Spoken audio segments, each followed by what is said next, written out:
Good morning Manasi. Good morning. এত বেলা হয়ে গেল, আমাকে ডেকে দাওনি কেন? আজকে তোমার ছুটি না, তাই ভাবলাম তুমি আজ বিশ্রাম করো। চা খাবে? হ্যাঁ, চা খাও। এখনই করছি। এই নাও তোমার চা। Thank you. তুমি কাজ বেশি করো, তোমার বেশি বিশ্রামের দরকার। আরে আমার কাজটা তেমন সমস্যা নয় যতটা তুমি মনে করো। মৃতদেহ মানুষকে আর কি সমস্যায় ফেলতে পারে, পড়ে থাকে চুপচাপ। তুমিও না। আচ্ছা, সব ফরেনসিক ডক্টরই কি তোমার মতো হয়? আরে আমি মজা করছি না, মৃতদেহের সাথে থাকা খুবই সহজ, অন্তত সারাদিন বক বক করে না। তাহলে যাও প্রথম স্ত্রীর সঙ্গে গিয়ে বিশ্রাম করো। হ্যাঁ, হট টপ রেডি করে রেখেছি, তুমি ওখানে গিয়ে বিশ্রাম করো আর ফ্রেশ হয়ে এসো। আমিও তাড়াতাড়ি তৈরি হইনি, একসাথে ব্রেকফাস্ট করা যাবে। দেখো এই যাবো আর আসবো।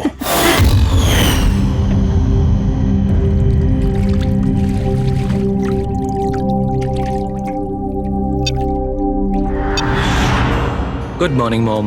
গুড মর্নিং বাবা। কি ব্যাপার, এত সুন্দর সুগন্ধ কিসের? কি রান্না হচ্ছে? ওটা তো খাওয়ার পরই জানতে পারবি।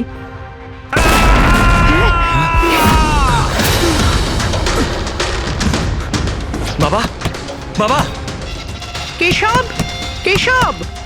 বাবা দরজা খোলো।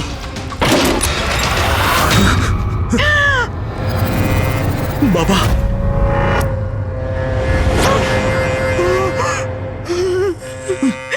বাবা, কেশব, বাবা! এসব কি হয়ে গেল?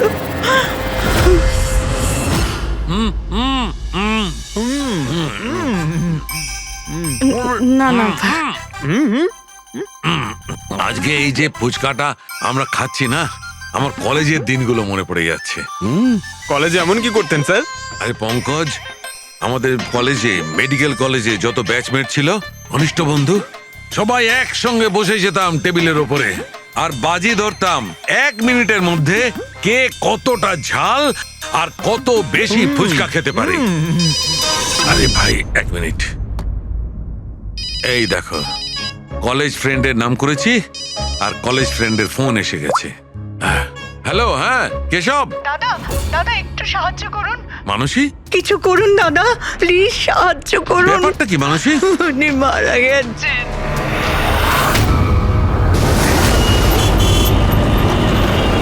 মানসী, মানসী, মানসী কি হয়েছে? আমি রান্নাঘরে ছিলাম হ্যাঁ, আর কেশব বাথরুমে, বাথরুমে? তারপর জোরে চিৎকার শুনি। এখানে তো পুরো জলে ভর্তি, সাবধানে।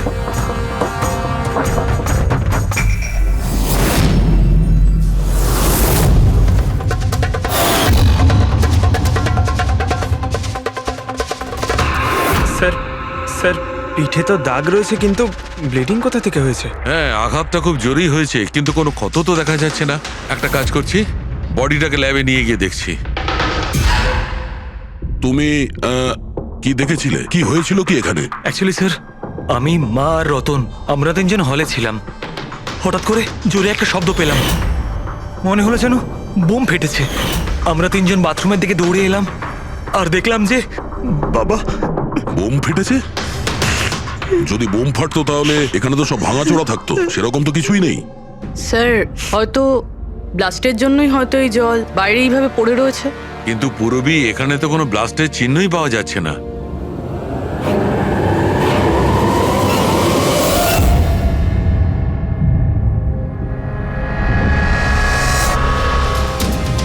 আপনাদের কি মনে হয় কে কে করতে পারে?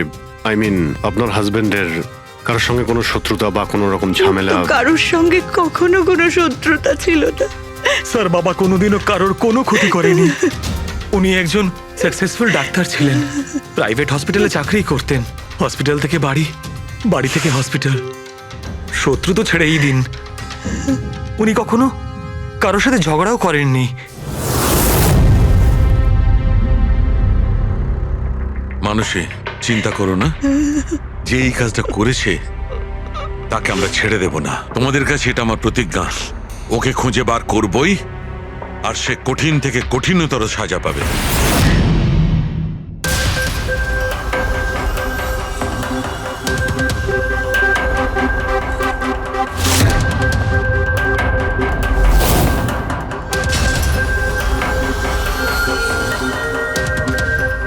হ্যাঁ শালুকে, কিছু পেলে?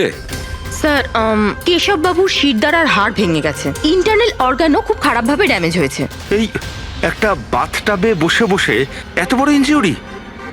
বস, কেশবে যে ধরনের চোট লেগেছে এটা এইরকম একটা আঘাত যেমন বোম ব্লাস্টে হয়ে থাকে। আরে স্যার, আমরা পুরো এরিয়াটাই চেক করেছি, আপনিও তো ছিলেন ওখানে, ব্লাস্ট হওয়ার মতো কিছুই তো ছিল হ্যাঁ না। মানছি, সেখানে আমরা কিছুই পাইনি, কিন্তু তবুও এটা আমার দৃঢ় বিশ্বাস এর চোটটা বোম ব্লাস্টের কারণেই। আরে কিভাবে হয় যখন ওখানে কোনো বোম ছিলই না? তাহলে ব্লাস্ট হবে কি করে?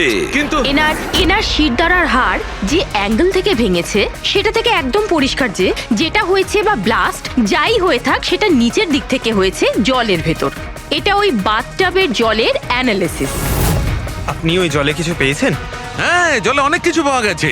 ওর ঘাম পাওয়া গেছে, ওর গায়ের চুল পাওয়া গেছে, ও যে শ্যাম্পু দিয়ে চান করছিল সেই শ্যাম্পুর অংশ পাওয়া গেছে, ও গায়ে সেন্ট মেখেছিল সেই সেন্টের গন্ধ পাওয়া গেছে। আমার তো মনে হয় তুমি ভুল করছো। তুমি আবার একবার চেক করো। আবার করার কোনো দরকার নেই। আমি 100% শিওর যে এই ঘটনাটা বোম ব্লাস্টের কারণেই হয়েছে। That's all. এই ইনভেস্টিগেশন তুমি বন্ধ করো। বন্ধ করবো? মানে তুমি এখন স্বাভাবিক অবস্থায় নেই, প্রপার ইনভেস্টিগেশন করার ব্যাপারে। আর অভিজিৎ, দয়া, ডক্টর কেশবের ইনভেস্টিগেশন আমরা করব। শালুকে, দেখো, আমার কথাটা শোনো। আমি জানি ডক্টর কেশব তোমার খুব কাছের বন্ধু ছিলেন, আর তুমি সিআইডি প্রসিডিওরটা তো জানো। আমার কথা শোনো, অভিজিৎ দয়ার সঙ্গে বসো, আর কেশবের ব্যাপারে যা কিছু জানো সব কিছু বলে দাও ওদের। হয়তো উনি এমন কিছু কথা বলেছিলেন যেটা আমাদের কেস সলভ করতে কাজে লাগবে। আরে ভাই, তুমি প্লিজ শালুকে, আমার কথাটা শোনো। ওকে। দেখ পঙ্কজ, কেশববাবু যে হসপিটালে কাজ করতেন ওখানে গিয়ে জিজ্ঞাসা করো খুব ভালো করে, দেখো কিছু পাওয়া যায় কিনা। প্রত্যেকটা ইনফরমেশন আমাদের চাই।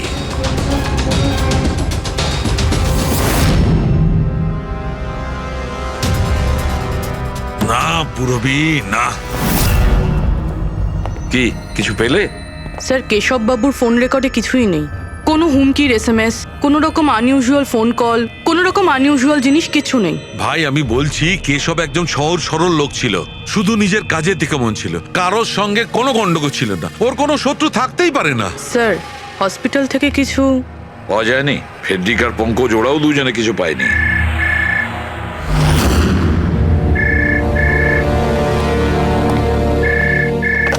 হ্যালো, সালুকে,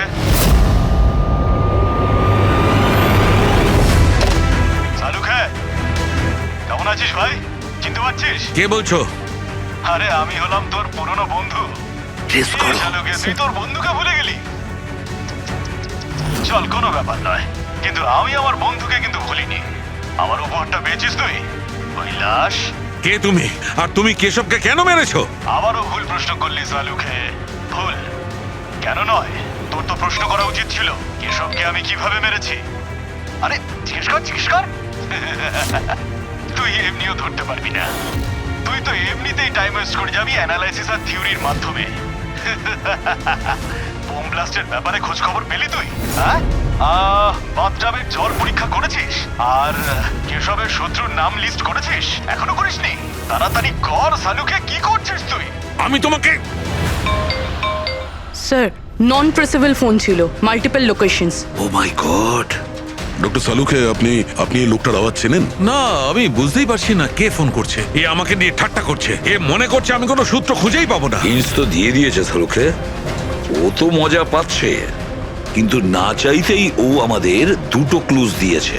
এক নম্বর, ও তোমাকে আগে থেকেই চেনে, আর নাম্বার 2, ও এই বাথটাবের ব্যাপারে সমস্তটাই জানে। কিন্তু আমার শত্রু কি আছে ভাই? স্যার যে কেউ হতে পারে।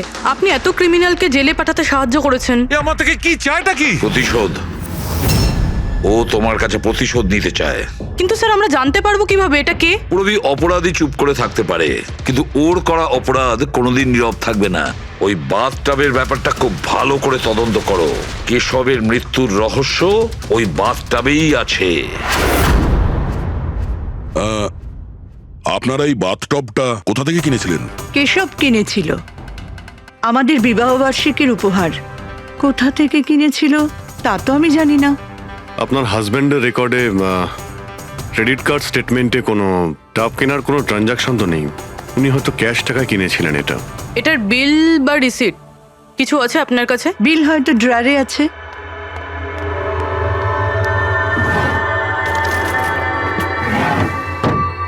সালুকে দাদা, কিছু জানা গেল কি হয়েছিল, এই নিন। কেমন করে হলো? না মানুষ আমরা খোঁজ করছি, কিন্তু তুমি চিন্তা করো না কোনো ক্লু নিশ্চয়ই পাবো। এসব কি করে যে হলো? আচ্ছা শোনো, আমি টপটা তো নিয়ে যাচ্ছি না, কিন্তু এই টপটার ওয়াটার হিটারটা আমি ল্যাবে নিয়ে যাচ্ছি। ওটাকে চেক করব আর জানতে পারা যাবে যে ওখানে কোনো প্রবলেম ছিল কিনা। ঠিক আছে, নিয়ে যান। কিন্তু ওই টবে কোনো সমস্যা ছিল না, শুধু সামান্য প্রবলেম ছিল। প্রবলেম কি? কি প্রবলেম ছিল? স্যার, কিছুদিন আগে আমাদের ইলেকট্রিসিটি সাপ্লাইতে ভোল্টেজ প্রবলেম হয়েছিল, যার কারণে কিছু ইলেকট্রনিক জিনিসেও ফল্ট চলে এসেছিল। আর স্যার, টবেও ফল্ট এসেছিল। আচ্ছা তাহলে ঠিক কে করেছিল? কেশব শোরুমে ফোন করেছিল, তারপর একজন টেকনিশিয়ান বাড়িতে এলো। তিনি কি এসে রিপেয়ার করে দিয়েছিলেন? হ্যাঁ, একদম ঠিক করে দিয়েছিল। অ্যাকচুয়ালি এখন মনে পড়ছে যে ওটা রিপেয়ার করার পর প্রথমেই কেশব ইউজ করেছে। ভিসাজ সেরামিক্স। হ্যাঁ স্যার, আমি Bhushan. I am the store incharge. How can I help you sir? দেখুন, আপনাদের এখান থেকে কেনা একটা বাথটাবে একটা লোকের মৃত্যু হয়েছে। সেই ব্যাপারে আপনার সঙ্গে কথা বলতে চাই। আপনাদের এখানে কোনো কমপ্লেন এসেছিল কি ডক্টর কেশবের ওখান থেকে? ডক্টর কেশব? হ্যাঁ স্যার, করেছিল। তো কমপ্লেন আসার পরে আপনারা কি করেছিলেন? আমাদের কোম্পানির প্রোটোকল অনুযায়ী আমি কোম্পানির আউটলেটে আমি সমস্ত জানিয়ে দিয়েছি, আর ওরা ওখান থেকে এসে টেকনিশিয়ান রিক্রুট করে প্রবলেমটা সলভ করার জন্যে। এই বাথটাবটার ব্যাপারে আপনি আমাদের কিছু বলতে পারেন? কিভাবে কাজ করে ওটা? Sure sir. নবী স্যার, এক মিনিট প্লিজ। স্যারকে বলে দাও বাথটবের ব্যাপারে। Hello sir. স্যার, এটা স্টেট অফ দ্য হার্টের বাথটাব। মার্কেটে যা পাওয়া যায় তার থেকে এই বাথটাবটা বেশি অ্যাডভান্স। স্যার, এর মধ্যে একটা মেটাল রড থাকে যার মাধ্যমে টেম্পারেচারটা বাড়ানো আর কমানো যায়, আর তার দরুন আপনি ঠান্ডা আর গরম জল পেয়ে থাকবেন। ইজ ইট পসিবল যে কোনো কারণে এই টাবটা ব্লাস্ট হয়ে যায়? ব্লাস্ট? না স্যার। না, কোনো টেকনিক্যাল প্রবলেমও তো হতে পারে।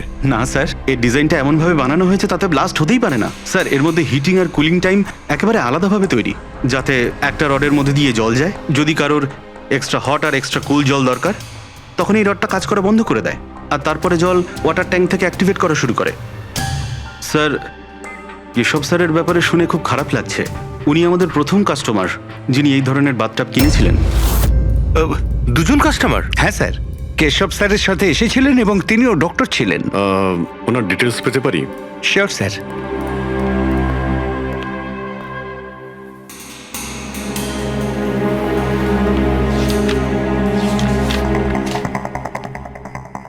Doctor Ashok, Khaitan road, bungalow C, 165। Sir, কাকতালীয়ভাবে দুজনে একই দিনে কিনেছিলেন, আর দুজনের সমস্যা একই সময়ে হয়েছিল। ডক্টর অশোকের ওখান থেকেও ফোন এসেছিল? হ্যাঁ স্যার। কোন টেকনিশিয়ান ওখানে গিয়েছিল? স্যার, সে তো ফ্যাক্টরি থেকে জানা যাবে। আপনাদের ফ্যাক্টরি কোথায়? হ্যাঁ অভিজিৎ। ডক্টর সালুকে, ওই হট টাবটা এই ডক্টর ছাড়া আরেকজন ডক্টরও কিনেছিলেন। কে? ডক্টর অশোক। ডক্টর অশোক? আরে ভাই, ও তো আমার কলেজের বেস্ট ফ্রেন্ড ছিল। আপনার ব্যাচমেট স্যার। স্যার, আমরা যাচ্ছি ডক্টর অশোকের বাড়িতে, কিন্তু উনি ফোন তুলছেন না। ফোন ধরছে না? ঠিক আছে, আমি ট্রাই করছি। ওকে। কি হয়েছে সালুকে? হ্যাঁ, বস, ওই অভিজিতের ফোন ছিল। ও বলছিল যে ডক্টর কেশবের সঙ্গে সঙ্গে ডক্টর অশোকও একটা বাথটব কিনেছিল। আমি একটা কাজ করছি, অশোকে ট্রাই করছি। হ্যাঁ।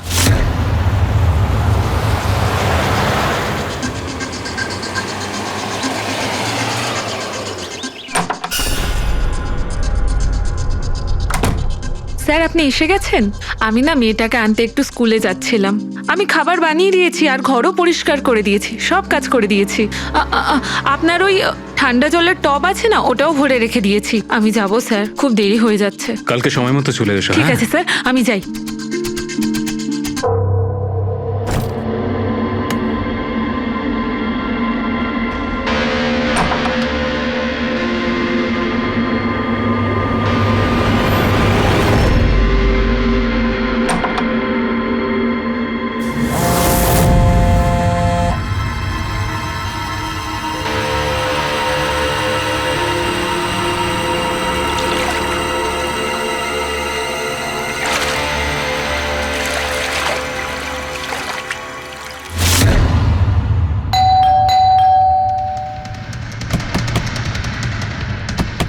অশোকবাবু, অশোকবাবু, স্যার ওনার গাড়ি তো বাইরেই দাঁড়িয়ে, ভেতরেই থাকবেন। তাড়াতাড়ি দরজাটা খোলো।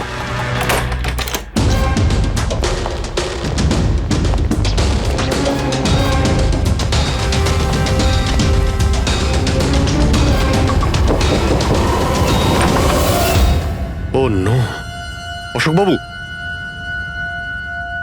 অশোক,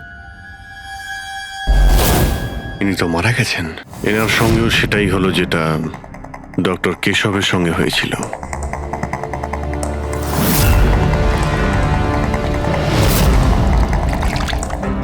এনার পিঠে তো কোনো আঘাতের চিহ্ন নেই। স্যার মেঝেতেও কিন্তু অত বেশি জল নেই। মাই গড, এর মানে হলো এখানে কোনো ব্লাস্ট হয়নি, এনার মৃত্যু অন্য কোনো কারণে হয়েছে। ডক্টর সালুখেকে বলতে হবে যে ওনার আরো একজন বন্ধু মারা গিয়েছেন। মাই গড, অশোক, আজকে এখানে কি হয়েছিল? যা দেখেছিলেন সবটাই বলবেন।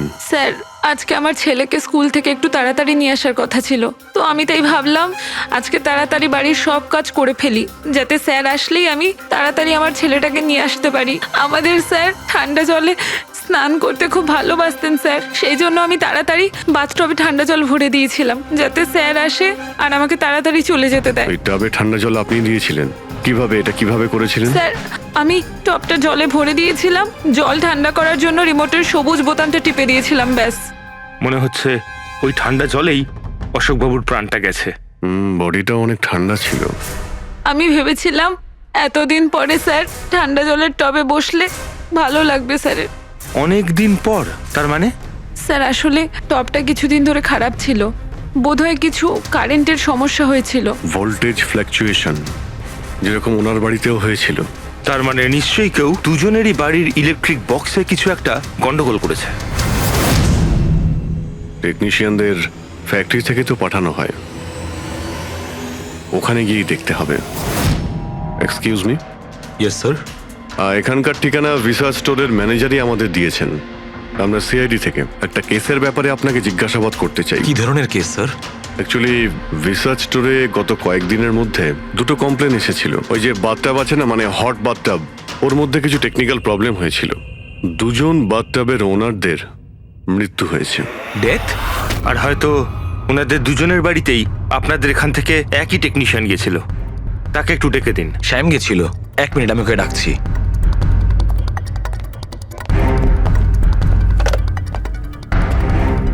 হ্যালো, শ্যামকে একটু আমার কেবিনে পাঠাবেন। স্যার শ্যাম 2-3 দিন ধরে আসেনি, আর ওনার ফোনও বন্ধ। ওকে স্যার, শ্যাম কদিন ধরে আসছে না, আর ওর ফোনটাও সুইচ অফ আছে। এই দুটো জায়গাতে কি শ্যামই গিয়েছিল? হ্যাঁ স্যার, দুটো জায়গাতে শ্যামই গেছিল। যেহেতু আমাদের কাস্টমার্স লিমিটেড আর কমপ্লেন্ট তো একেবারেই আসে না, তাই আমাদের একজন টেকনিশিয়ানই সব জায়গাতে যায়। আপনি ওর অ্যাড্রেসটা আমাদের দিন। হ্যাঁ স্যার।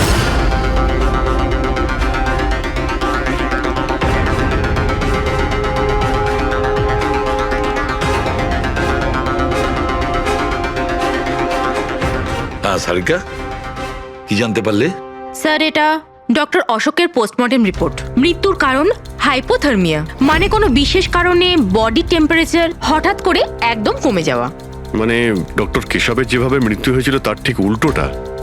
এরকমই কিছু। শকের কারণে বডি হিট ইনস্ট্যান্টলি কমে গিয়েছিল। জল যখন এত ঠান্ডা ছিল, তাহলে ডক্টর অশোক কেন জলে নামলেন আর চট করেই বা কেন উঠলেন না? স্যার এটা আমিও বুঝতে পারছি না। আর স্যার ও নন।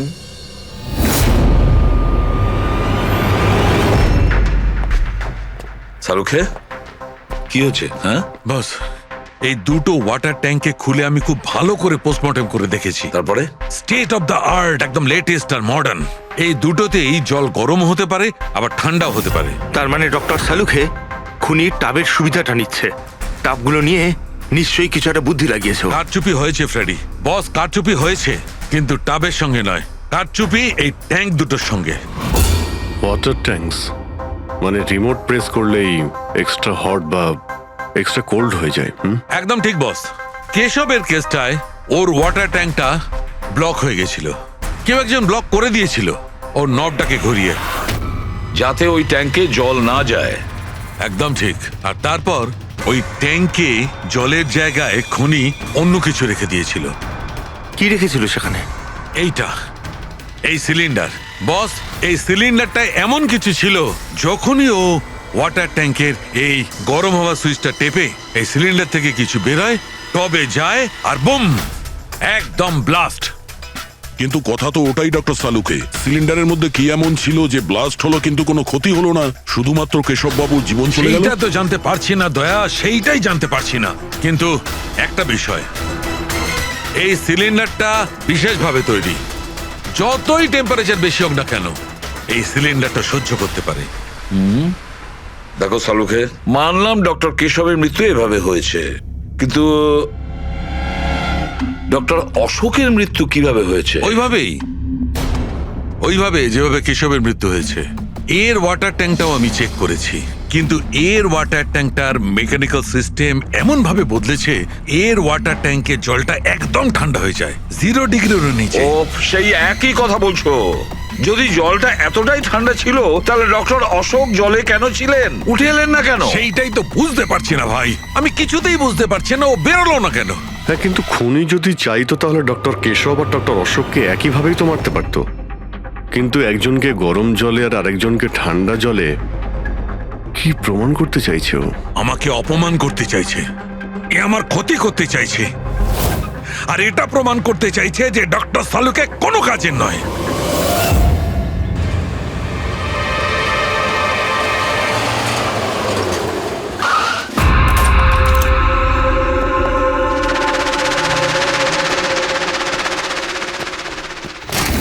কি হয়েছে স্যার, সব ঠিক আছে তো? এই শ্যামকে কবে থেকে চেনেন আপনি?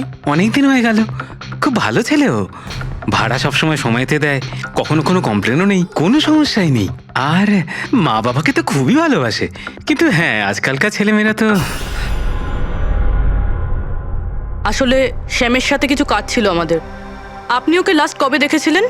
সেটা তো ঠিক মনে নেই, কিন্তু ইটস ওকে।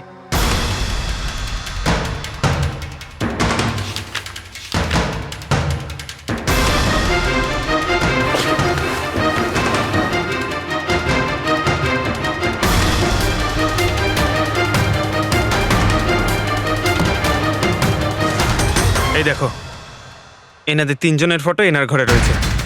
কোইন্সিডেন্স তো হতে পারে না। মনে হয় আপনার এই ভালো ছেলে কোনো খারাপ কিছুর সাথে জড়িয়ে পড়েছে।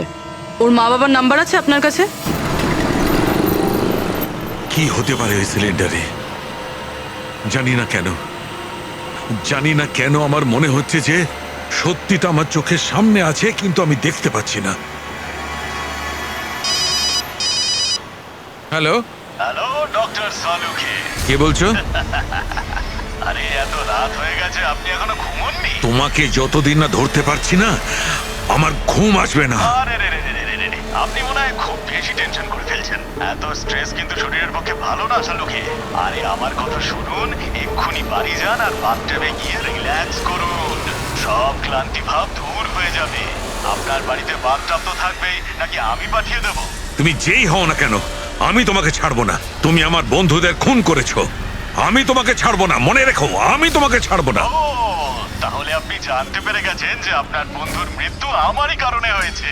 কিন্তু এই ব্যাপারটা আপনি প্রুভ কিভাবে করবেন? তো শত্রুতা আমার সঙ্গে, তো আমার সঙ্গে বদলা নেই। আমার বন্ধুদের কেন মারছিস তুই? আমাকে মার না, মেরে সামনে আয়। যতদিন আমি আছি তোকে আমি নিশ্চিন্তে ঘুমাতে দেব না, বুঝেছিস? তুই চাইলে যেখানে খুশি লুকোতে পারিস, কিন্তু সালুকে তোকে খুঁজে বার করবেই, বুঝলি? আমি তোকে খুঁজে বার করবই। আরে লুকোতে গিয়ে চাই, আমি তো রোজ আপনার জন্য অপেক্ষা করছি, সেই একই জায়গা। কোন জায়গায়? কাম অন ডক্টর সালুকে, আপনি সিআইডির ফরেনসিক এক্সপার্ট। এইটুকুনি তো খুঁজে আপনি বার করেই ফেলতে পারবেন। আর যখনই জানতে পেরে যাবেন, চলে আসবেন একা একা। আর এটাও মাথায় রাখবেন, সিআইডিতে আপনার অনেক বন্ধু রয়েছে।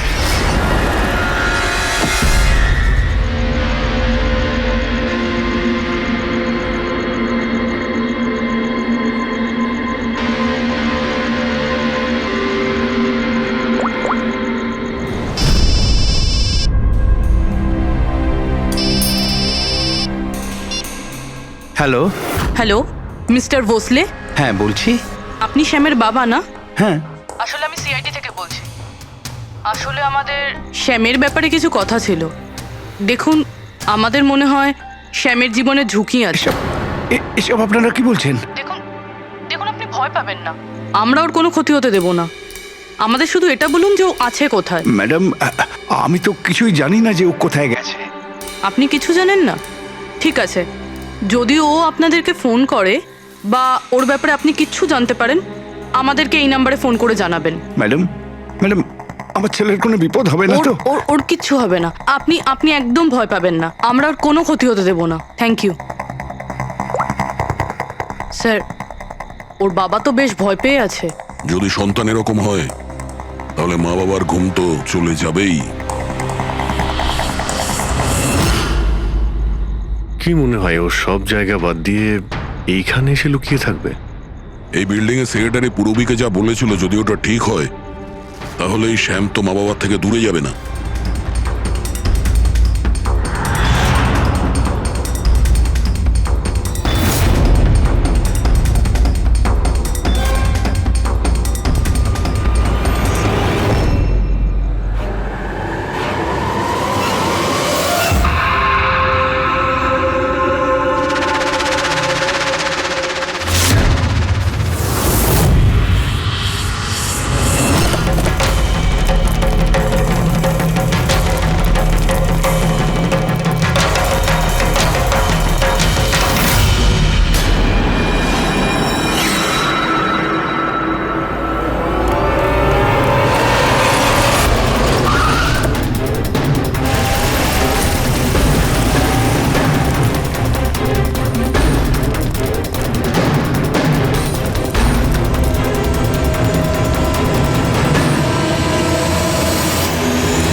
তুই কতদিন লুকিয়ে থাকবি?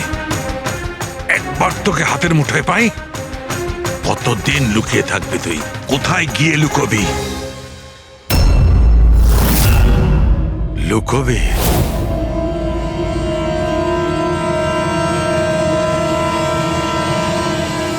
আন্ডারস্ট্যান্ড? নুন নুন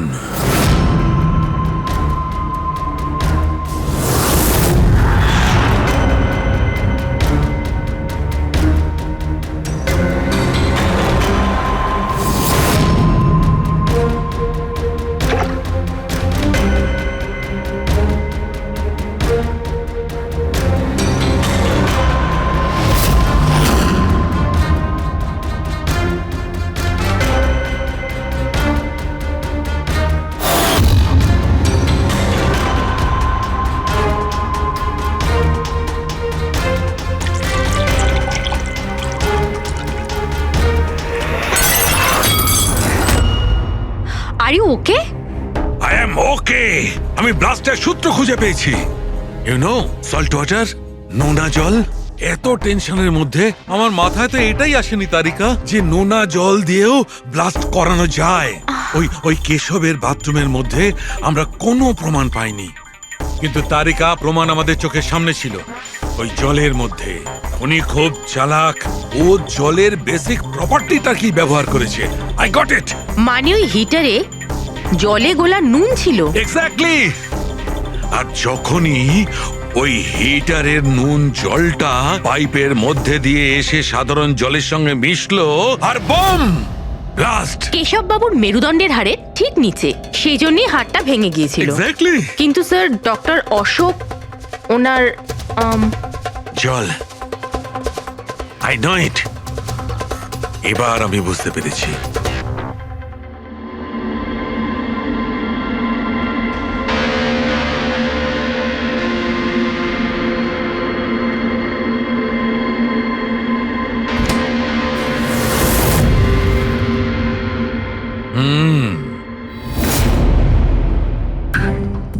স্যার, হয়ে গেছে এক্সপেরিমেন্ট? অলমোস্ট হয়ে গেছে তারিকা। এই দেখো, এই যে বোতলের জলটা আমি 3 ঘন্টা ধরে ফ্রিজের মধ্যে রেখে এই জলের টেম্পারেচার 0 ডিগ্রিরও নিচে নামিয়ে এনেছি। তাহলে এটা এখনো জল কেন, মানে বরফ কেন হলো না? এইটাই তো ট্রিক তারিকা, এইটাই তো ট্রিক।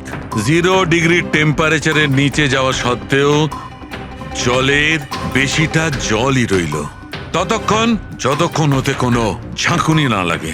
1 মিনিট দেখো।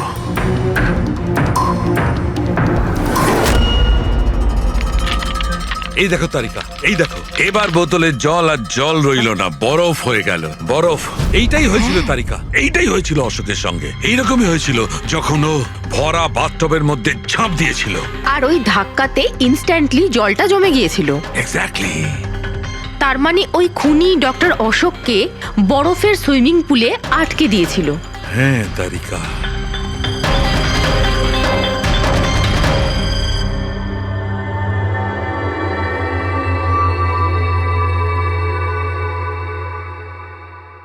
বেচারা অশোক শুধু শুধু বেঘরে মারা গেল, জল থেকে বাইরে আসতেও পারল না।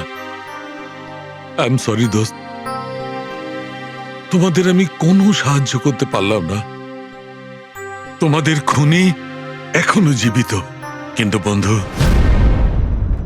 আমি সালুকে প্রমিস করছি একদিন না একদিন ওই শয়তানটা গারদের পেছনে থাকবে। তারিকা, খুনি বলেছিল আমার অপেক্ষায় থাকবে, তার মানে ও চায় যে আমি ওর সঙ্গে দেখা করি। কিন্তু আপনি খুনি পর্যন্ত পৌঁছাবেন কি করে? আমি জানি এই মুহূর্তে ও কোথায় Really? আছে। আমি সবাইকে এক্ষুনি ফোন করে জানাচ্ছি যে উনি... না তারিকা, না। খুনি আমার সঙ্গে একা দেখা করতে চায়। কিন্তু স্যার... হ্যাঁ, খুনি আমার সঙ্গে একা দেখা করতে চায়। এই কাজটা আমাকে একাই করতে আরে হবে। Sir, what you doing? আরে ডোন্ট টাচ মাই ফোন। আমার ফোন নিয়ে কেন যাচ্ছেন স্যার? স্যার শুনুন, স্যার স্যার স্যার দরজা খুলুন, আপনি লক করে ডোন্ট দিয়েছেন। Panic Tarika, don't panic. I will be alright. আমি এক্ষুনি ফিরে আসবো।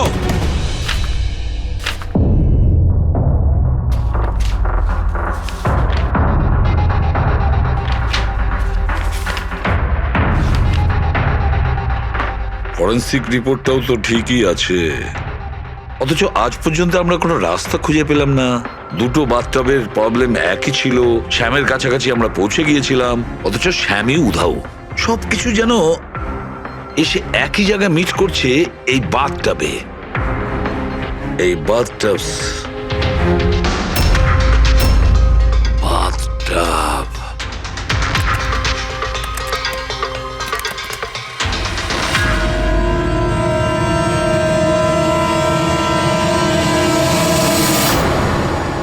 $5,00,000 দামের বাথটব। 5 লাখ টাকার?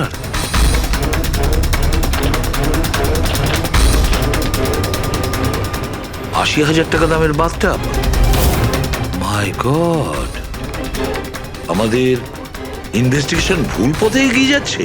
স্যার স্যার সারিকা, স্যার, তুমি এখানে কি করছো? স্যার, সালুকে স্যার কিলারকে মিট করতে গেছে। কোথায়? আমি জানি না স্যার, আমি ওনাকে আটকাবার অনেক চেষ্টা করেছিলাম। উনি আমাকে রুমে লক করে দিয়েছিলেন স্যার, আর সেখান থেকে আমি কিভাবে বেরিয়েছি আমি জানি।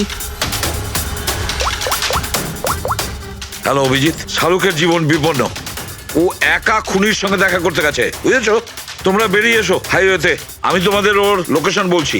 শাহরুখের ফোন আমি এক্ষুনি ট্র্যাক করছি। হ্যাঁ, শাহরুখে ওয়েস্টার্ন এক্সপ্রেস হাইওয়ের দিকে যাচ্ছে, সান্টা ক্রুজের দিকে। ওকে স্যার, আমরা এক্ষুনি যাচ্ছি। হ্যাঁ, যে শ্যাম একের পর এক প্রমাণ রেখে যাচ্ছে যাতে ডক্টর সালুকে ওর কাছে পৌঁছতে পারে। হ্যাঁ অভিজিৎ, কিন্তু ডক্টর সালুকে তো শ্যাম নামের কাউকে চেনেনি না। এটার একটাই অর্থ দাঁড়ায় অভিজিৎ, শ্যাম খুনি নয়, খুনি অন্য কেউ, যে আমাদের বোকা বানানোর চেষ্টা করছে, ও আমাদের ফাঁসাচ্ছে। তাহলে স্যার এই শ্যাম পালাচ্ছে কেন? আর খুন যদি ও না করে থাকে তাহলে কে করেছে? আর অশোককে ওদের বাথটব কিনতে বাধ্য করেছিল, সেই হলো খুনি।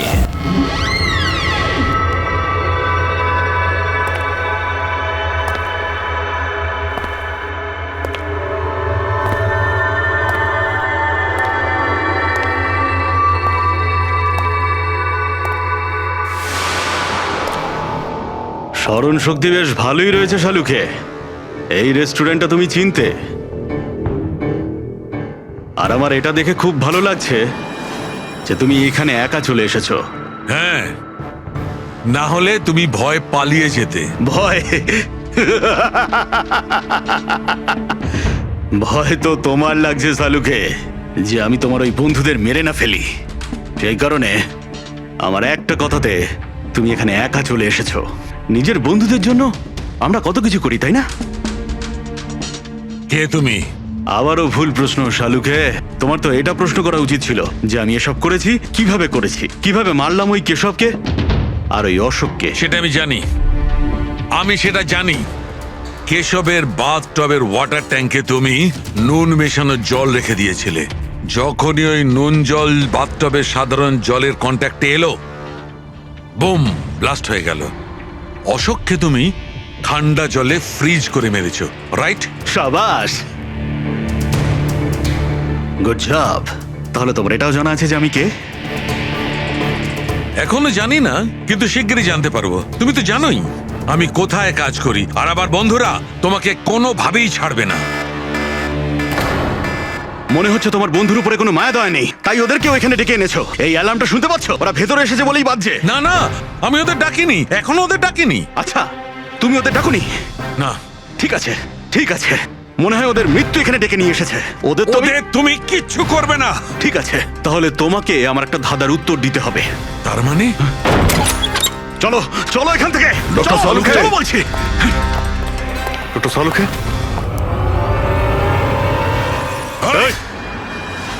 নবী স্যার, 1 মিনিট। স্যারকে ছেড়ে দাও তুমি। ঠিক আছে, অবশ্যই আমি ছেড়ে দেবো, কিন্তু এত তাড়াহুড়োর কি আছে? কেন কেন করছো এইসব? কেন করছি এসব প্রশ্ন করা ছাড়ো। যদি ডাক্তারবাবুর প্রাণ ফিরে পেতে চাও, তাহলে ওখানে দুজনে ওই গ্লাসের মধ্যে যা আছে গিয়ে খেয়ে নাও। যদি ওর প্রাণ ফিরে পেতে চাও, তাহলে এক্ষুনি গিয়ে খেয়ে নাও। 1 মিনিট, না। 1 মিনিট। না না না দয়া। আর হ্যাঁ, নিজেদের বন্দুক সব এই টেবিলের উপরে রেখে দাও। কোনো চালাকি নয়, হ্যাঁ? না না না না দয়া, অভিজিৎ গিয়ে খেয়ে নাও। না না না দয়া, যেও না, না ওদিকে নয় অভিজিৎ, না না দয়া, একদম না, ওদিকে নয়, না না দয়া। শোনো অভিজিৎ, ওই গ্লাসে হাত দিও না, একদম হাত দেবে না। এই দয়া, অভিজিৎ কি করছোটা কি তোমরা? Don't drink. কি হলো, খাও। অভিজিৎ প্লিজ। পুরোটা খাও, খাও না হলে।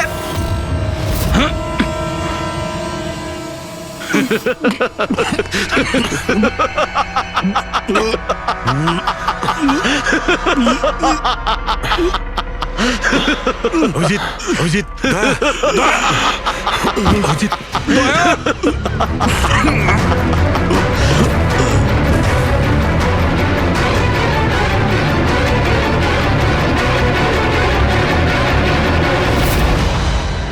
কি দিয়েছো ওদের? কি খাইয়েছো? কি খাইয়েছি?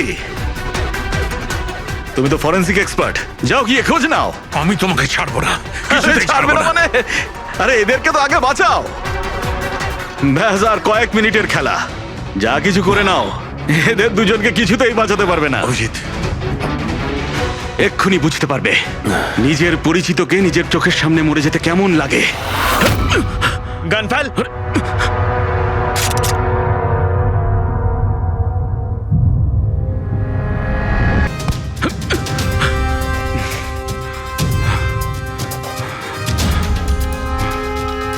অনেক বছর আগে আমি একজন ফরেন্সিক এক্সপার্ট ছিলাম। আমার বন্ধু আর আমি মার্ডার কেসে ফেসে যাই। আমি ওকে বাঁচানোর চেষ্টা করেছিলাম। হ্যাঁ, আমি ওর মিথ্যে ফরেন্সিক রিপোর্ট বানিয়েছিলাম যাতে ও নির্দোষ হয়ে যায়। আমি তোমার রিপোর্টটাকে এক্সপোজ করে দিয়েছিলাম আর তোমার জেল হয়ে গেছিল। তোমার জন্য আমার জেল হয়েছিল। তোমার জন্য আমার এত বছরের পরিশ্রম, আমার নাম যশ সব ধুলোয় মিশে যায়। যবে আমি জেলে গেছিলাম তবে থেকে ভাবছি, সবসময় এটাই ভাবতাম যে যখন বেরিয়ে আসবো তোমার থেকে বদলা কিভাবে নেব। ডক্টর সালুকে মারার যে প্ল্যান করেছিলে সেটা ফেল হয়ে যায়। আর আমি চেয়েছিলাম যে তোমাদের দুজনের মৃত্যু এর চোখের সামনে হোক, আর নিরুপায় হয়ে তোমাদের মৃত্যু দেখতো, আর এতে আমি আনন্দ পেতাম। কিন্তু তুমি ভুলে গেছো, আমার নাম ডক্টর সালুকে। এর আগেও তোমাকে একবার এক্সপোজ করেছিলাম, আর এবারেও আমার চালে তুমি ফেসেছো। যখনই তুমি এদের দুজনকে জুস খাওয়াতে চেয়েছিলে তখনই আমি বুঝেছি যে জুসে বিষ দেওয়া আছে। বিষের অ্যান্টিডোট আমার জানা ছিল। আমি ওখানে খুঁজে দেখলাম আর যেটা চাইছিলাম সেটা পেয়ে গেলাম। আমি বলেছিলাম না, চ্যালেঞ্জ করো না, আমার বন্ধুরা তোমাকে ঠিক খুঁজে বার করবে। এসিপি স্যার আমাদের আগেই বলে দিয়েছিলেন এই দুটো মার্ডারের পেছনেই তুমি আছো। 5 লাখ টাকার বাথটাব 80,000-এ দিয়েছিলে। এত বড় ডিসকাউন্ট! তুমি নিজেকে খুব চালাক ভাবো, আর এত বড় একটা বোকামি। এতগুলো টাকা দিলে কি করে? ম্যানেজার বুঝতে পারলো না? না, ওই টাকাটা আমি আমার নিজের থেকে দিয়েছিলাম। আমি কি করতাম, ওই বাথটাবগুলো কেশব আর অশোককে বিক্রি করার প্রয়োজন ছিল, আর তারপরে ওদের দুজনের বাড়িতে ইলেকট্রিসিটি আমি কেটে দিই যাতে টেকনিক্যাল প্রবলেম হয়ে যায়। আর ওটা রিপেয়ার করার বদলে ওটাকে গন্ডগোল করার জন্য শ্যামকে ওখানে পাঠিয়েছিলে, তাই তো? শ্যাম কোথায়? কি করেছো তুমি ওর সাথে? আমি শ্যামের সাথে সেটাই করেছি যেটা কেশব আর অশোকের সাথে করেছিলাম। কি করব, ওর জন্য সেই সময় যদি আমি ফেসে যেতাম তখন? তোমার কি মনে হচ্ছে তুমি এখন সুরক্ষিত আছো? হ্যাঁ, কেশব, অশোক আর শ্যাম এই তিনজনে অবশ্যই সুবিচার পাবে।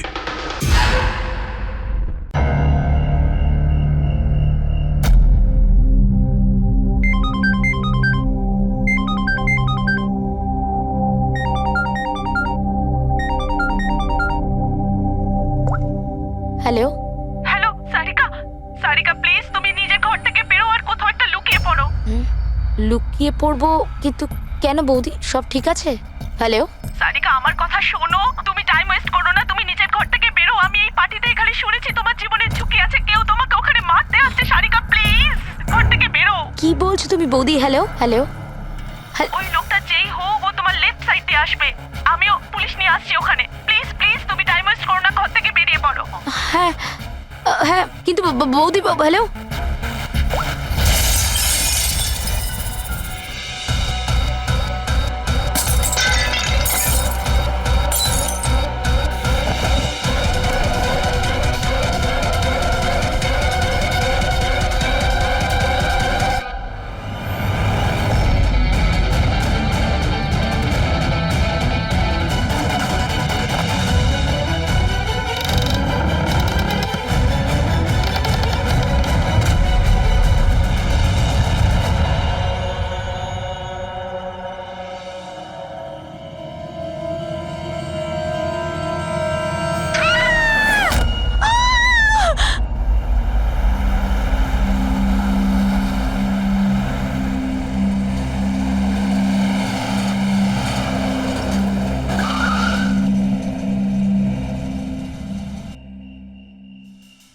এক তো না বলে চলে গেছে, আর ফোনও তুলছে না। আরে ভাই, এমন কেউ করে নাকি? আরে কমসে কম বলে যাওয়া তো দরকার ছিল। হয়তো কোনো প্রবলেম হবে এই জন্য ধরেনি। তুমি না সবসময় কাম অন, প্রবলেম তো আমাদের হয়েছে, অ্যাটলিস্ট আমাদের বলা দরকার ছিল ওর।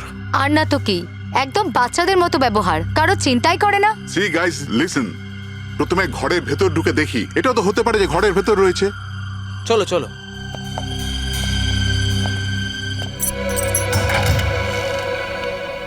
এখানে তো অন্ধকার কেন? আমি আলো জ্বালাচ্ছি।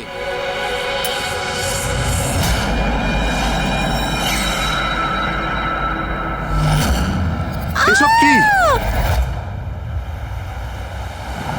সারিকা, আমার আগে থেকেই মনে হচ্ছিল যে ওই মেয়েটার প্রাণের সংশয় আছে। এই কথাটা আমার হালকাভাবে নেওয়া উচিত হয়নি, ওদের ভরসা করাই উচিত হয়নি। তুমি এত কেন ভয় পাচ্ছ? হয়তো মেয়েটা ঠিকই আছে।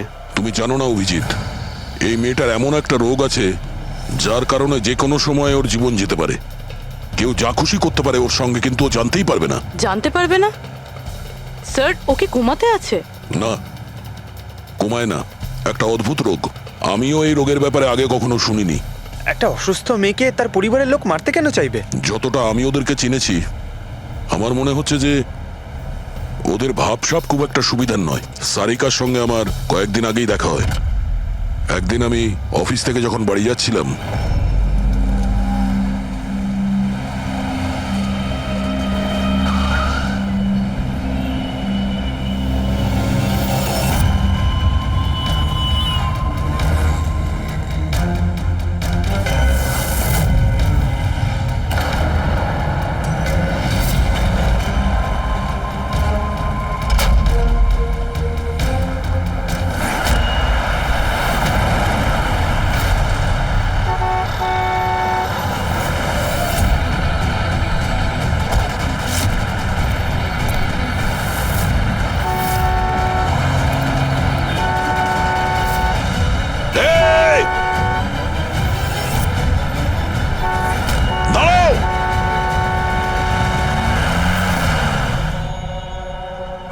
তুমি? হ্যাঁ, এত বড় একটা ট্রাক সামনে থেকে বেরিয়ে গেল, তুমি দেখতে পাওনি? ও হর্ন বাজাচ্ছিল, তুমি শুনতে পাওনি? হ্যাঁ, আত্মহত্যা করার চেষ্টা করছিলে কি? মনে হচ্ছে দেখতেও পায় না, শুনতেও পায় না। কিন্তু এই রাস্তায় একা কি করছে? কে কে আছে এখানে? আকাশ দাদা, কে আপনি? কে? তার মানে আপনি দেখতে পান? তাহলে আপনি আমি আর ওই ট্রাক দেখতে পাননি? চাপা দিয়ে চলে যেত আপনাকে যদি আমি আপনাকে না বাঁচাতাম। সরি, আমি সত্যি দেখতে পাইনি। সারিকা, সারিকা তুমি ঠিক আছো তো? সারিকা, তুমি একলা কোথায় চলে গেছিলে? তোমার যদি কিছু হয়ে যেত তাহলে? আমি আগেই বলেছিলাম আমরা প্রপার্টি দেখতে যাচ্ছি, ওকে সাথে করে নিয়ে যাওয়ার কোনো দরকারই ছিল না, কিন্তু আমার কথা কেউ শোনেই না। রজনী প্লিজ থামো তুমি। ইনি ঠিকই বলছেন, আমি নিজে দেখেছি। ওনার লেফট সাইড দিয়ে একটা ট্রাক আসছিল, উনি দেখতে পাননি। ও হর্ন বাজাচ্ছিল, শোনেনি। চাপা দিয়ে চলে যেত ট্রাক যদি আমি না থাকতাম। থ্যাংক ইউ দাদা, থ্যাংক ইউ ভেরি মাচ। হ্যাঁ দাদা, সত্যি ও ট্রাকের আবার শুনতেও পাইনি আর দেখতেও পাইনি। তার মানে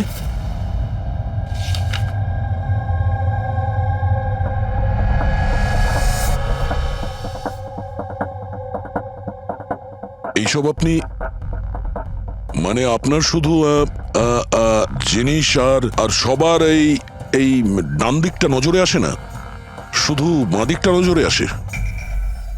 হ্যাঁ স্যার। তার মানে এই মুহূর্তে আমি আপনার সামনে আছি, আপনি আমার অর্ধেকটা দেখতে পাচ্ছেন, আমার এই ডান দিকটা আপনি দেখতে পাচ্ছেন না? না স্যার, দেখতে পাই না। আমার যত কাছে কেউ থাকুক না কেন, যদি সে আমার বাঁ দিকে দাঁড়িয়ে থাকে তাহলে না আমি তাকে শুনতে পাই আর না দেখতে পাই স্যার। আমার এই সমস্যাটা রয়েছে স্যার, হেমি স্পেশাল নেগলেক্ট। এই রোগের কারণের জন্য স্যার আমার মাথা লেফট সাইড রেজিস্টার করতে পারে না স্যার, শুধুমাত্র ডান দিকটাই বুঝতে পারি আমি স্যার। সেই জন্য আপনি এইসব পেন্টিংস, এই লোকজন, সবার ডান দিকটাই দেখতে পাই আমি স্যার। তাহলে এই অসুখের কোনো ট্রিটমেন্ট নিশ্চয়ই আছে।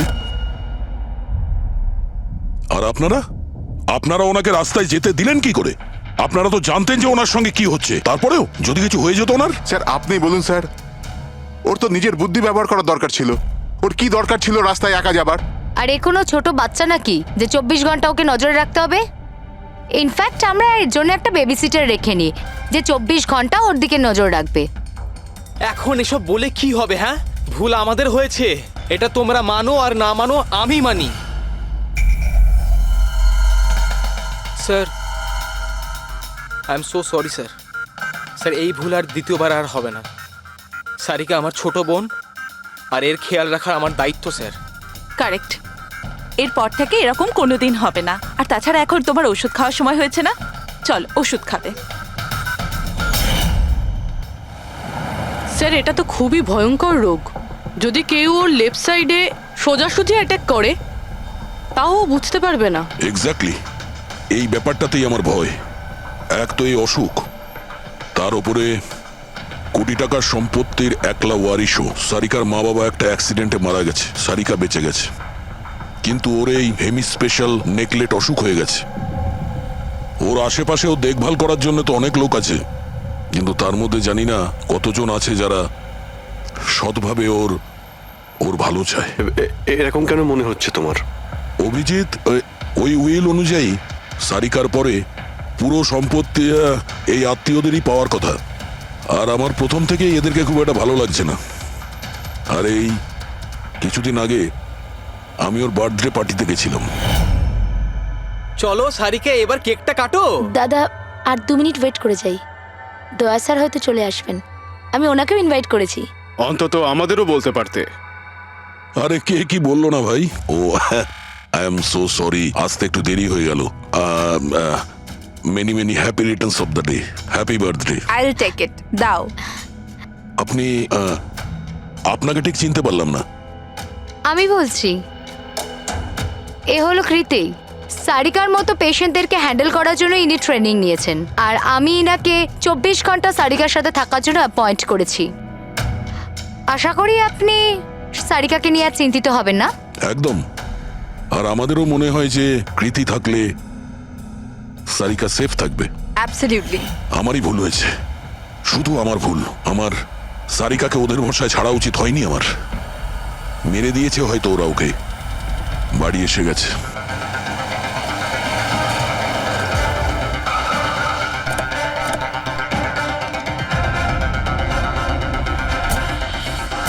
কোথায় ও?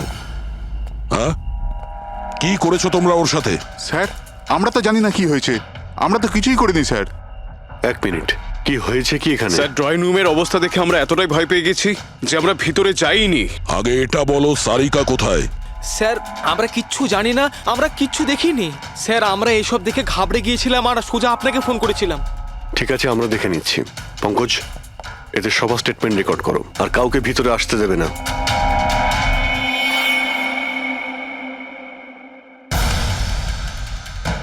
সারিকা, সারিকা, কেউ আছেন এখানে? তো মনে হচ্ছে অনেক কিছুই হয়েছে। এত রক্ত তো কোনো একজনের হতেই পারে না।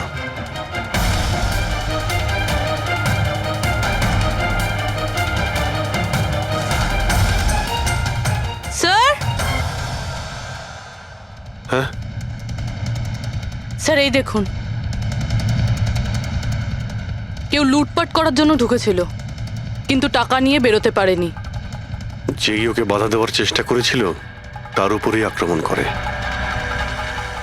স্যার, লাশ। সারিকা?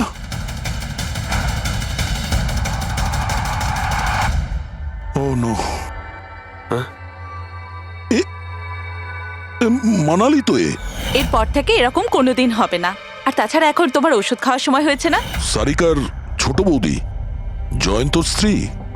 তাহলে ও কোথায় আছে?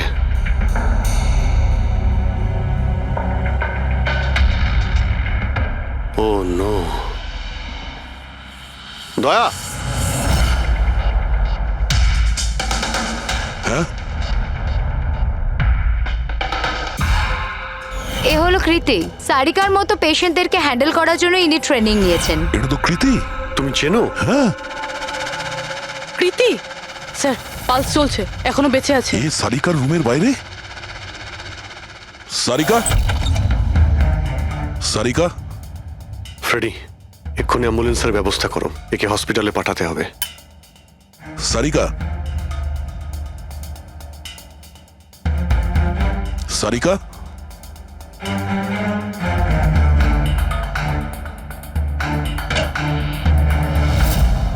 সারিকা, সারিকা, অভিজিৎ। না না না না না, কিছু নেই, কিছু নেই। রিল্যাক্স, আমরা শেয়ারি থেকে এসো। রিল্যাক্স, বাইরে রিল্যাক্স। এসো, বাইরে এসো, বাইরে এসো। রবি, এসো। সাবধানে। তুমি ঠিক আছো তো? বসো, এখানে বসো। থ্যাংক গড, একে পাওয়া গেছে। তুমি ঠিক আছো? সবাইকে মেরে দিয়েছে, সবাইকে মেরে দিয়েছে স্যার। এক মিনিট, এক মিনিট। কে করেছে এসব? কে ছিল সে? দয়া স্যার, কি হয়েছিল? স্যার সবাইকে মেরে দিয়েছে স্যার। কে মেরে দিয়েছে। কে কে মেরেছে? মেরে দিয়েছে স্যার। আমার মনে হয় এক্ষুনি একে হসপিটালে পাঠানো উচিত। ওর মানসিক অবস্থা ঠিক নেই। ওটাই ঠিক হবে, মনে হচ্ছে শক পেয়েছে। রবি, তোলো একে। ওঠো, ওঠো। আমার সাথে এসো।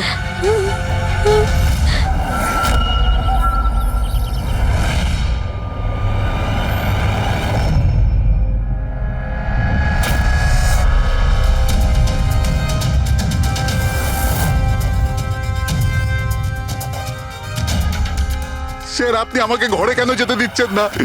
আমার বউ খুন হয়েছে। স্যার প্লিজ, স্যার প্লিজ, আমি একবার দেখতে চাই, শুধু একবার। মিস্টার জয়ন্ত, আপনার স্ত্রীর খুন হওয়ার জন্য আমরা খুব দুঃখিত, কিন্তু আমরা আপনাদেরকে ভেতরে যেতে দিতে পারি না। 3 জনের উপর হামলা হয়েছে, একজন মারা গেছে, একজন আহত, আর একজন শক পেয়েছে। আর আপনারা বলছেন যে আপনারা কিছুই জানেন না। হ্যাঁ, সত্যি আমরা কিচ্ছু জানি না স্যার। ইনফ্যাক্ট আমরা এখানে কেউ ছিলামই না স্যার। আমরা সবাই নিউ বোম্বেতে ছিলাম একটা পার্টিতে। কোন পার্টি? স্যার একটা ফ্রেন্ডের রিসেপশনের পার্টি। তো আপনারা সবাই ওখানে গিয়েছিলেন তো? মানালি। ও বাড়িতে কেন ছিল? স্যার মানালি আমাদের সঙ্গে গিয়েছিল। বাড়িতে শুধু সারিকা আর কৃতি ছিল, কারণ স্যার সারিকা শরীর খারাপ ছিল। কিন্তু স্যার এই পার্টি থেকে হঠাৎ মানালি কি করে হারিয়ে গেল আমরা কিচ্ছু জানি না স্যার। স্যার, হ্যাঁ পূরবী। স্যার এই দেখুন, এর নখে এবং এর বডিতে অনেক গুঁড়ো চুল পাওয়া গেছে।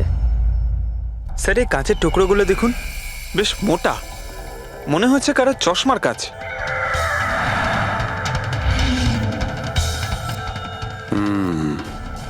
চশমারই মনে হচ্ছে। রেখে দাও সাবধানে।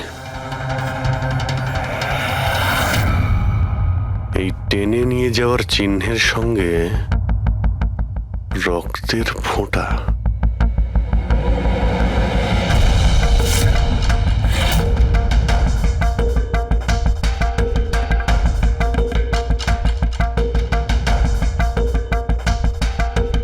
এখানে এতটা রক্ত, মানে এখানে এসে দাঁড়ায় আর বাইকের চাকার দাগ।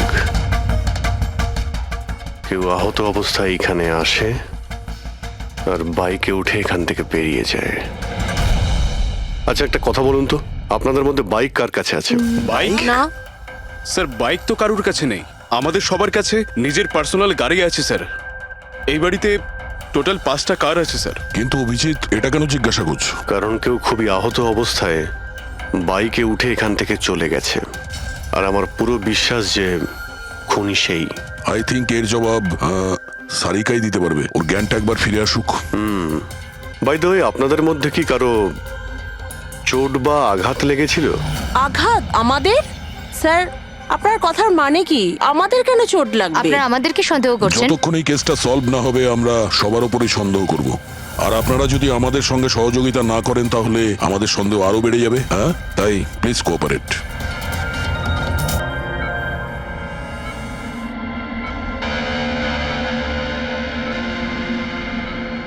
সারিকা,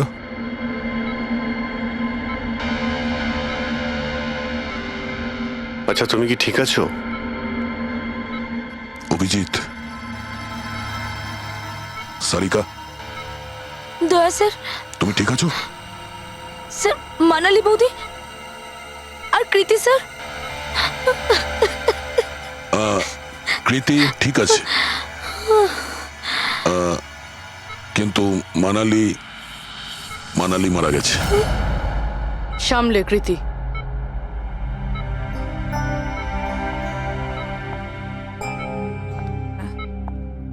কৃতি, কৃতি তুমি ঠিক আছো তো? I am so glad you okay. Thank God তুমি ঠিক আছো।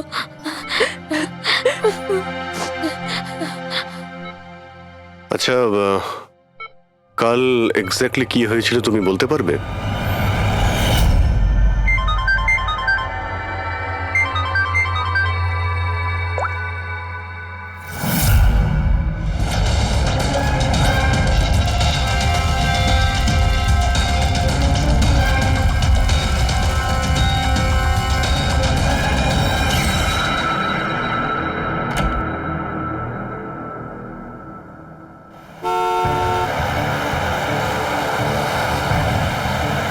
বৌদি,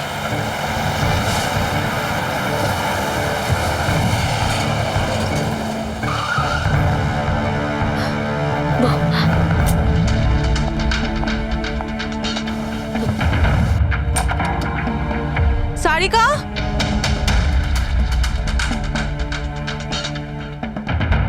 সারিকা, সারিকা কোথায় তুমি? বৌদি, সারিকা, সারিকা।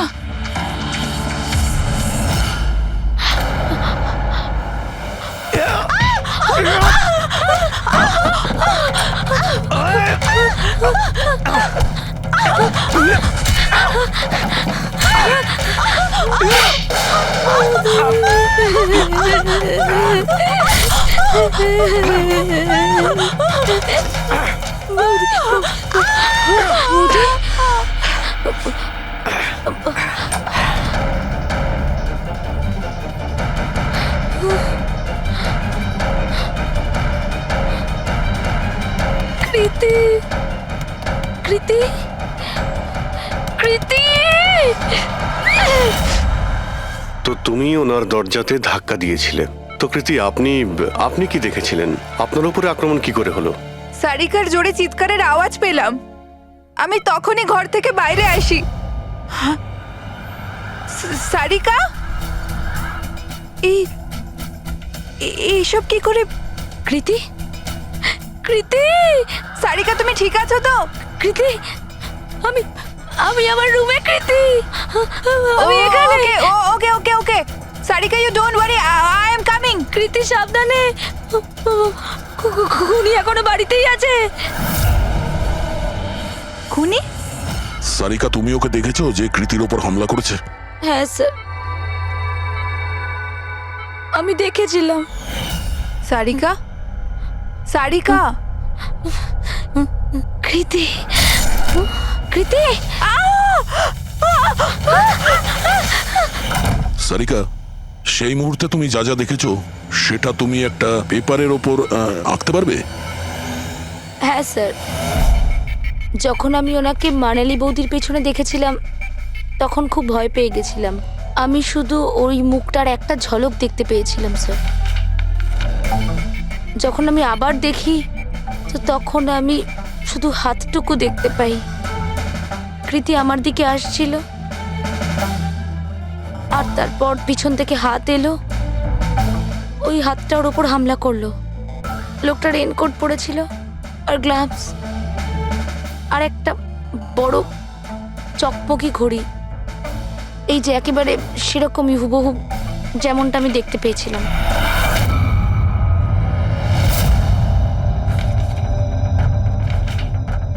আই হোপ এই অর্ধেক ছবিগুলো দিয়ে আপনারা কিছু উপকার পেয়ে যাবেন হয়তো। চিন্তা করো না, এই অসম্পূর্ণ ছবিটা আমরা কমপ্লিট করব। ফেডরিক, মনোহরের কাছে এই পেন্টিং গুলো নিয়ে যাও আর বলো যে এই স্কেচ যেন কমপ্লিট করে। Sarika, thank you so much. আপনি যেতে পারেন, টায়ার্ড হয়ে গেছেন হয়তো। চলো সারিকা।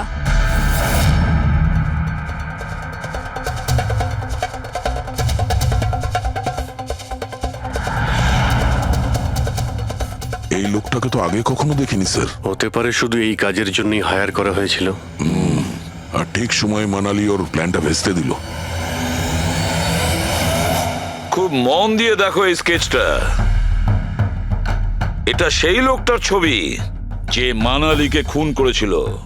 আপনারা কি একে কোনোদিন দেখেছেন? আমি তো বুঝতেই পারছি না আমাদের কেন সন্দেহ করা হচ্ছে। এক্স্যাক্টলি, আমরা সবাই সারিকার আপনজন, আর আজ আমরা বিজনেসের সব কাজ ছেড়ে এখানে এসেছি শুধুমাত্র সারিকার জন্য। আর আপনাদের মনে হচ্ছে আমরা ওকে মারতে চাইছি? স্যার যে মারা গেছে ও আমার বউ স্যার, আর সারিকা আমার বোনের মতো। স্যার, আমি যখন খুব ছোট ছিলাম আমার বাবা মা মারা গিয়েছিল। সারিকার বাবা মাই আমাকে আদর যত্ন করে বড় করে তুলেছে। আমি আজ যা কিছু হয়েছি ওনাদের দুজনের জন্যই হয়েছি। আর স্যার, আমি সারিকাকে আমার নিজের প্রাণের চেয়েও বেশি ভালোবাসি। এক্স্যাক্টলি, এক তো আমরা ওর জন্য নার্স রাখলাম আর আপনারা সবাই আমাদেরকেই সন্দেহ করছেন। হ্যাঁ, সন্দেহ করছি তোমাদের সবাইকে।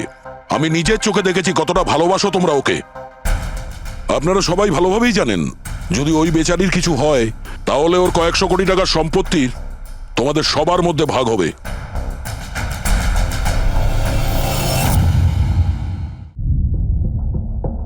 ওকে বাড়িতে রেখে তোমরা সবাই পার্টিতে গিয়েছিলে। ওখানে মালিনী কোনো কথা শুনেছিল যে কোনো খুনি ওকে মারতে চলেছে। মালিনী কাউকে কিছু না বলেই নিজে ওকে সাবধান করে আর চলে যায় সেখানে যেখানে খুনি মানালিকে মেরে ফেলে। আর যদিও পার্টিতে এই কথাটা শুনে থাকে তাহলে আপনাদের মধ্যে কেউ হবে? কেউ না? ঠিক আছে, তোমরা এখন যেতে পারো, কিন্তু একটা কথা ভালো করে মনে রাখবে, আমাদের কড়া নজর থাকবে তোমাদের উপরে। অভিজিৎ, দয়া, ও বলছিল মানালি ওকে ফোন করেছিল যে মানালি পুলিশ নিয়ে ওর বাড়িতে পৌঁছচ্ছে। এক্স্যাক্টলি স্যার, কিন্তু ও না আমাদের সঙ্গে কন্ট্যাক্ট করেছে না পুলিশের সঙ্গে। হতে পারে কেউ ওর পিছু নিয়েছিল, তাই হয়তো ভয় পেয়ে গিয়েছিল। একটা কাজ করি আমরা, পঙ্কজ, পুরবী, ওই পার্টিতে যে কয়জন লোক এসেছিল ওদের প্রত্যেকের নাম আর ফোন নাম্বার বের করো আর খোঁজ নাও ওই রাতে মানালির বাড়ির আশেপাশে ওদের মধ্যে কার ফোন অ্যাক্টিভ ছিল?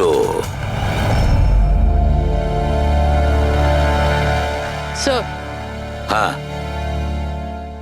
স্যার ওই রাতে ওখানে 250 লোক ছিল, কিন্তু স্যার একজন হচ্ছে ঈশান। ওই রাত্রেও পার্টিতে ছিল, আর ওখান থেকে ও সারিকার বাড়ির দিকে গেল যখন মানালি পার্টি ছেড়ে গেল। আর ফোন ওখানেই বন্ধ হয়ে যায় ওদের বাড়িতে। স্যার আর একটা আজব ঘটনা ঘটেছে। মানালি সেই রাতে ওই বাড়িতে ফোন করেইনি, বরং সেখান থেকে ব্যান্ড্রায় গিয়েছিল কোয়াড্রাম, আর তারপর থেকে ফোনটা সুইচ অফ। মানালির সেল ফোন তোর কাছেই ছিল ওই ক্রাইম সিনে?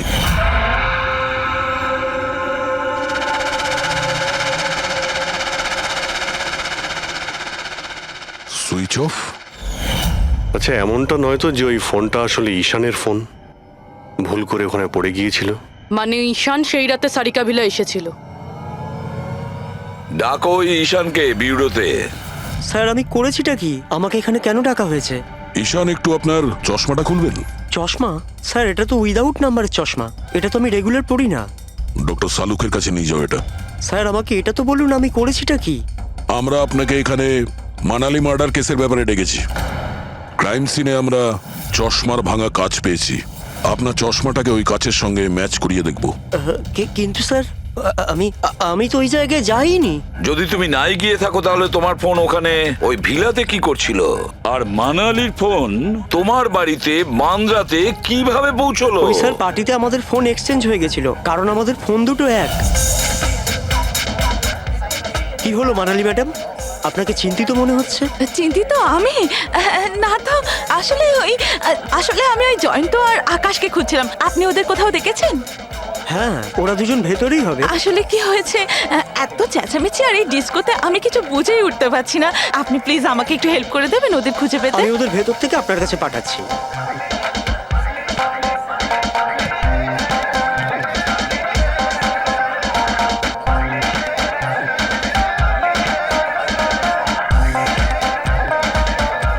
মানালি?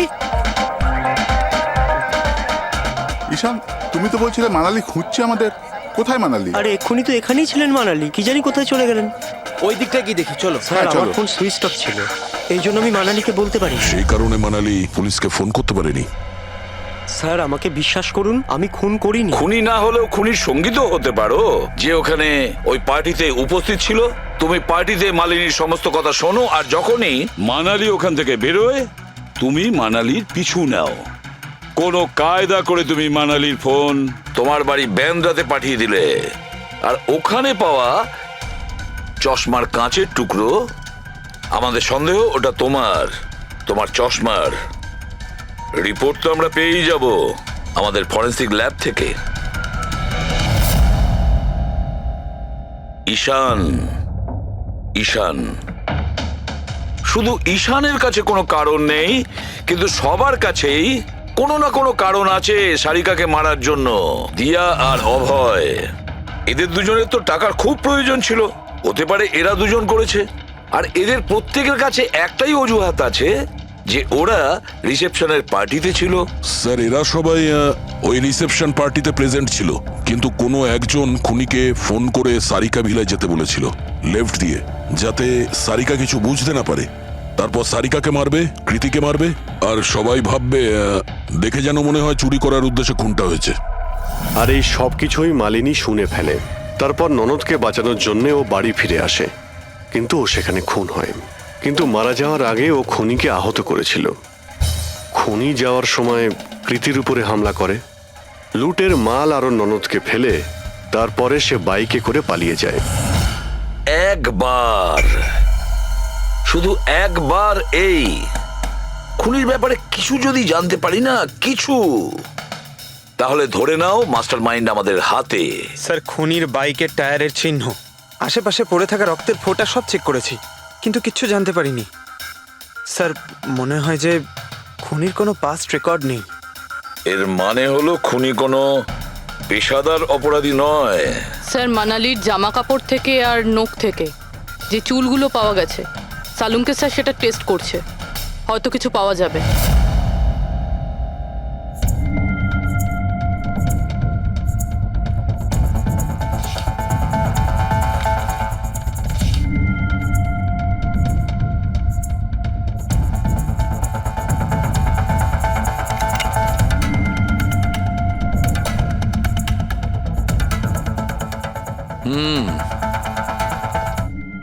আমার আন্দাজ একদম ঠিক ছিল।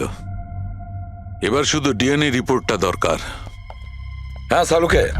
বস, হ্যাঁ একটা কথা ঠিক যে ঈশান খুনি নয়, কারণ ক্রাইম স্পট থেকে এই যে চশমার লেন্সের ভাঙা টুকরো পাওয়া গেছে, এইগুলো ঈশানের চশমার সঙ্গে ম্যাচ করছে না।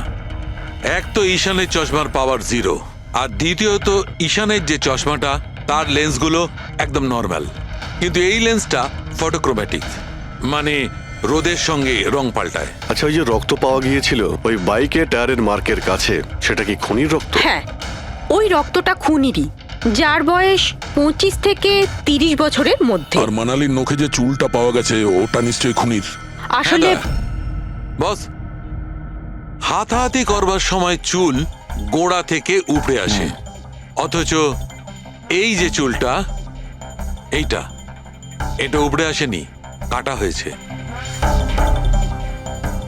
আর এইটা দেখো স্ক্রিনে, যতগুলো চুল আছে সব আলাদা আলাদা রকমের।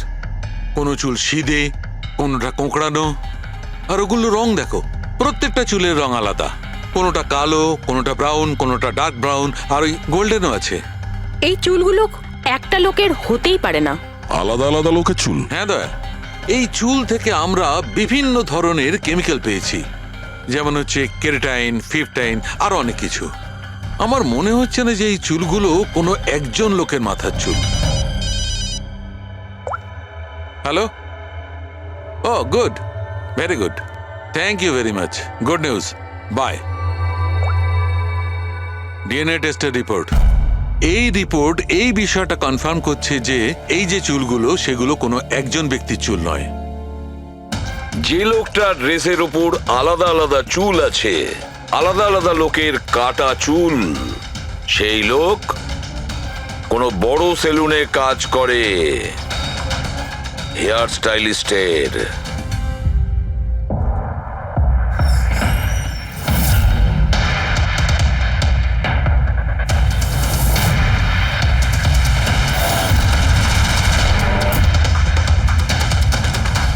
স্যার, এ তো বিমল, আমাদের স্পায়ের স্টার হেয়ার স্টাইলিস্ট।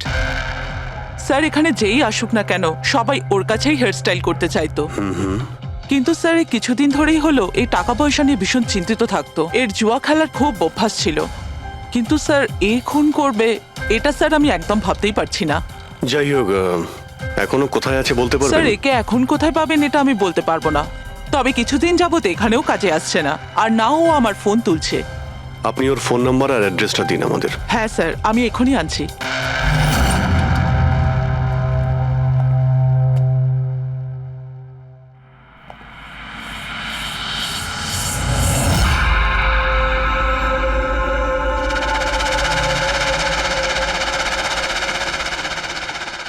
ও নো, এ তো গেছে। বিষ খেয়েছে। এখানে আঘাত লেগেছে, আর এই কাঁধেও নখের চিহ্ন। মানে এই হলো সেই যে মানালিকে খুন করেছে। দেখো কিছু পাওয়া যায় কিনা।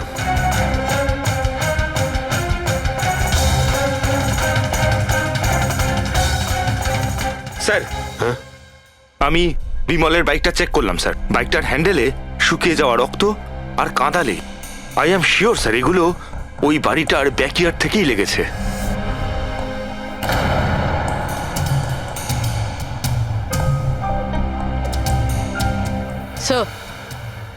স্যার, এই ভেঙে যাওয়া চশমা আর এই রেনকোট পেয়েছি।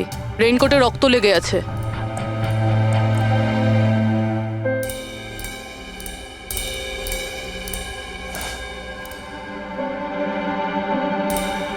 এই দেখতে পাচ্ছ, বাঁ হাতে ঘড়ি। হ্যাঁ, তাহলে স্যার যদি বিমল বাঁ হাতে ঘড়ি পরতো তাহলে ও কি করে বলল যে ডান হাতে ঘড়ি পরা ছিল? ওই রাতে পার্টিতে মানালি কেউ সারিকাকে খুন করবে সেই আলোচনা শুনে ফেলে, আর তখন মানালি ঈশানের কাছে সাহায্য চায়। ওকে বলে যে জয়ন্ত আর আকাশকে ওখানে পাঠিয়ে দিতে। এর মানে আকাশ আর জয়ন্ত দুজনেই নির্দোষ। বাকি রইল এই তিনজন, রজনী, অভয় আর দিয়া। ওই খুনের মাস্টারমাইন্ড এই তিনজনের মধ্যেই কেউ হবে। আচ্ছা স্যার, ওই কলের অন্যদিকে কে ছিল? স্যার ওই বিমল হতে পারে। না স্যার, আমি বিমলের ফোন রেকর্ড চেক করেছি। ওই রাত্রে ওদের মধ্যে কেউই বিমলকে ফোন করেনি। তাহলে অপর প্রান্তে কে ছিল সেদিন? ল্যান্ডলাইন? আচ্ছা, ওদের বাড়ির ল্যান্ডলাইন ফোন? হ্যাঁ, হতে পারে।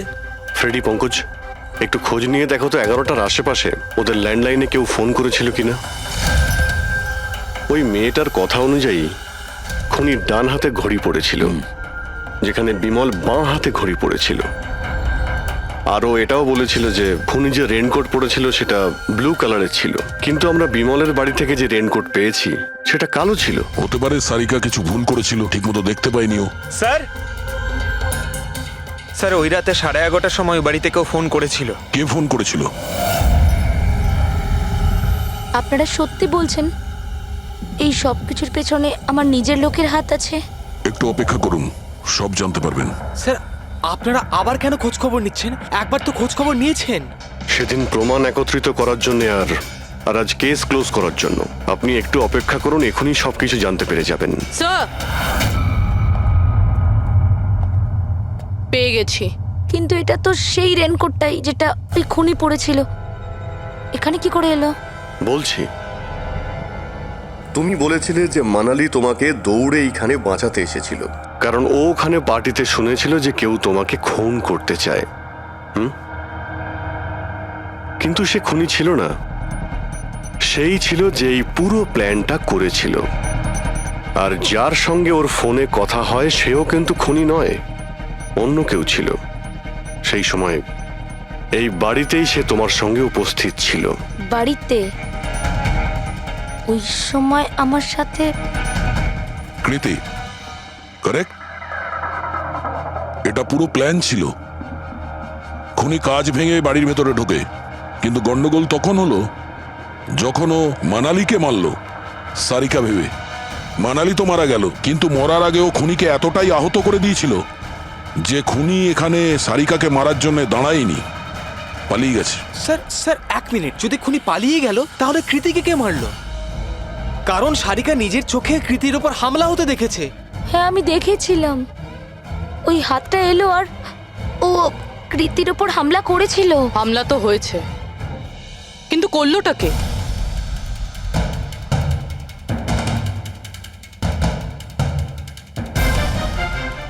আপনারা সবাই আমাকে এভাবে কেন দেখছেন?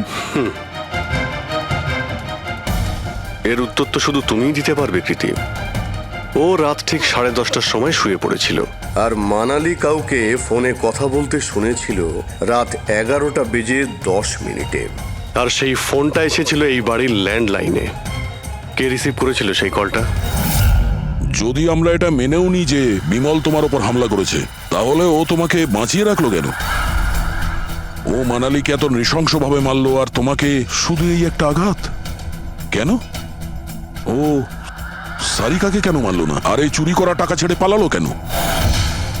আর সব থেকে বড় প্রশ্ন, ও খুনিকে এই ব্লু কালারের জ্যাকেট পরে থাকতে কি করে দেখলো? কি করে দেখলো সেই ঘড়িটা যা বিমল লেফট হ্যান্ডে পড়তো, রাইট হ্যান্ডে নয়? বিমলের রেইনকোটের কালার ছিল ব্ল্যাক।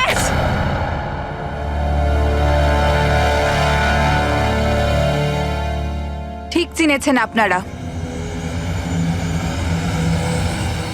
ওই হামলা আমি নিজেই করেছিলাম।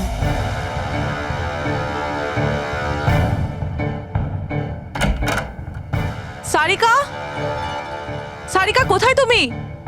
মানালি এখানে এই সময়? সারিকা,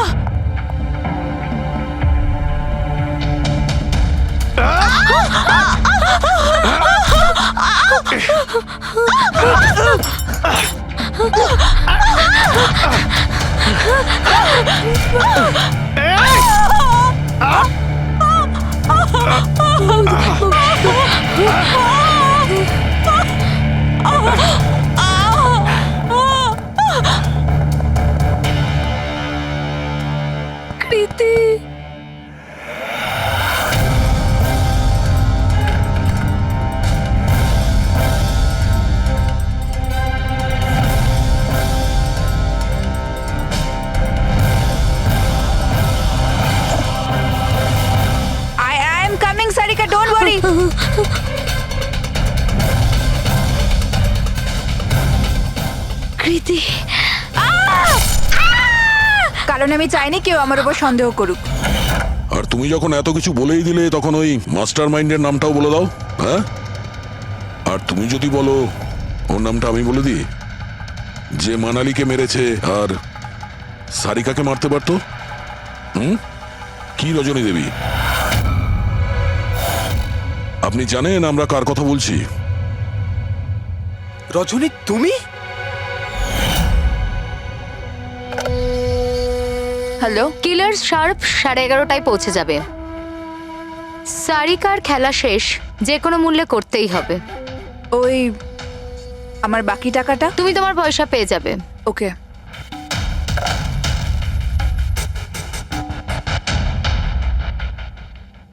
রজনী, তোমার জন্য আমি আমার বউকে। আমার পয়সার দরকার ছিল। সারিকার বেবি সিটিং করতে করতে আমি হাঁপিয়ে উঠেছিলাম। আর এইসব তোমার জন্য হয়েছে আকাশ। তোমার জন্য আমরা সবাই সারিকার আয়া হয়েছিলাম। আমাকে আমার জীবন যাপন করতে হতো আগের মতো। এই জন্য আমি প্ল্যান করেছিলাম আর কৃতিকে বাড়িতে নিয়ে এসেছিলাম। পার্টিতে যাওয়াও আগে থেকেই ঠিক ছিল, যাতে আমি সময় পাই প্ল্যান করার। সব ঠিক চলছিল, শুধু বিমলের ব্যাপারে একটু ভুল হয়ে গেল। না হলে এত কিছু হয়ে যাওয়ার পরেও দেখছি তোমার কোনো অনুতাপ নেই, বরং নিজের প্ল্যান নিয়ে গর্ব করছো। তুমি অনেক সময় পাবে নিজের প্ল্যানের ভুল ত্রুটি ধরার, কারণ তোমার এই বাকি জীবন এবার তোমাকে জেলের মধ্যে বসেই কাটাতে হবে।